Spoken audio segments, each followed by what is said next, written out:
Welcome to TSTV. I'm Joel. I'm here interviewing.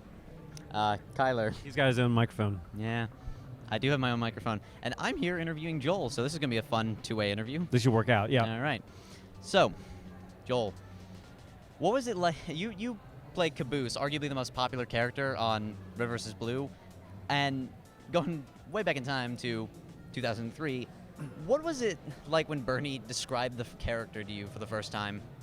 You know, when the character was first described to me, he was just kind of another one of the guys.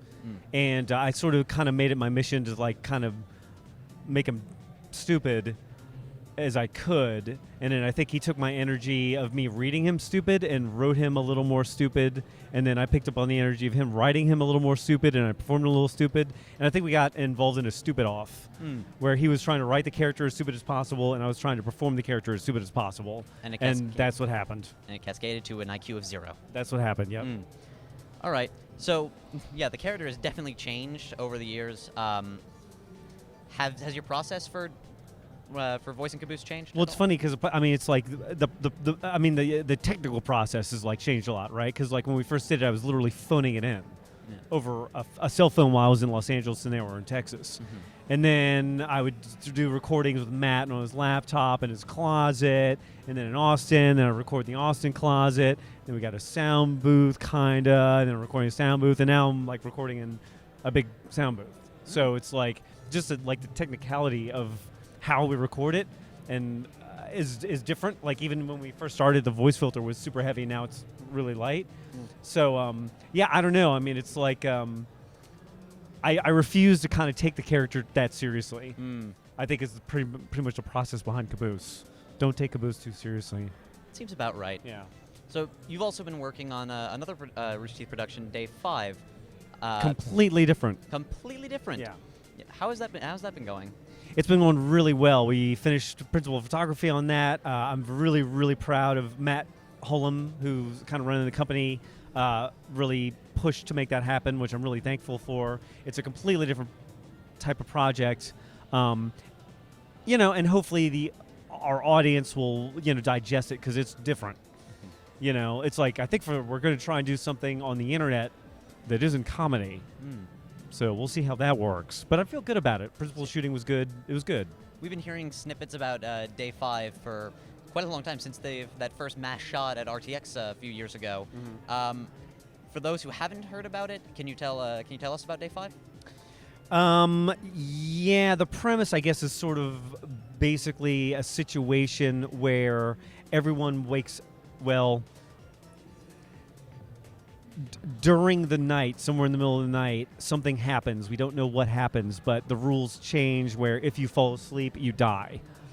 And so basically the world is left with those people who happen to be awake at that time and learned. And you sort of join the story in the 5th day with no sleep.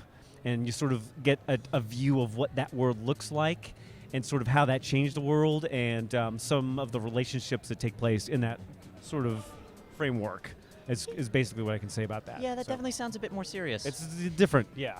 Right. Another thing you work on is commercials at RT. Something that many people don't know. What's it like working on commercials? What's the process? It's one thing that a lot of people don't know about. What can you tell us about? What can you tell us about? Well, mainly I do a lot of the video game commercials. And it's funny because it's just my process is like when it's different because you're dealing with different developers that have different builds. So each build is slightly different, and the process is slightly different, and who you're dealing with is slightly different. So they're always slightly different, but it's always a lot of fun because we get to get a hold of some of the games early on. You know, and just the process is different, but it's a lot of fun. It's rewarding. It can be challenging.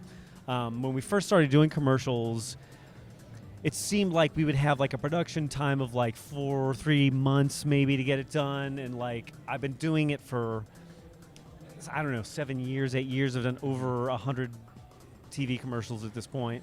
And now it's to the point where we've been efficient and well at it. So a lot of the ad firms that we've worked with over the past, now it seems like we don't get nearly that much time, nearly like sometimes we get just like sort of a month which is a real quick turnaround for some of the projects. But it's fun and rewarding, and it's usually a lot of games come out during Christmas, which means my July is really full because that's when you're in production. But yeah, it's been a lot of fun. All right, be honest. How often do you have a shot set up for a commercial, and then someone just turn and shoot someone else in the head, throw a grenade, God, tackle somebody?